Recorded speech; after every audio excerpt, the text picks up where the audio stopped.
তোমরা আমায় রক্ত দাও, আমি তোমাকে স্বাধীনতা দেবো, এটি কে বলেছেন? নেতাজি সুভাষচন্দ্র বসু। তুমি কয়েকজন দেশপ্রেমিকের নাম বলো তো। অনেকেই তো আছে, যেমন মহাত্মা গান্ধী। ভারতবর্ষ কত সালে স্বাধীন হয়েছিল?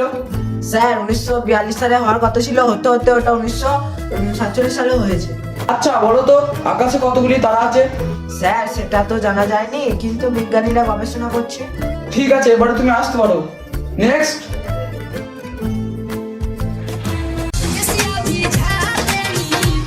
এই দাদা দাদা, ভিতরে কি কি প্রশ্ন করলো একটু বলুন, বললে তো ভালো হতো। বলছি প্রশ্নগুলো তো মনে নেই, উত্তরগুলো মনে আছে, বলবো?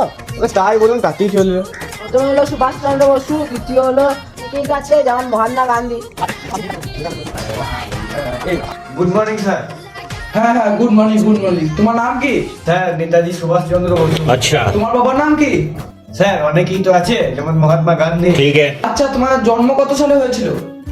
স্যার 1942 সালে হওয়ার কথা ছিল, হতে হতে 1947 সালে হয়ে গেছিল। समझ गया। কি বলছো তুমি? আরে তুমি কি পাগল হয়ে গেছো নাকি? স্যার সেটা তো জানা যায়নি, বিজ্ঞানীরা এখনো গবেষণা চালাচ্ছে।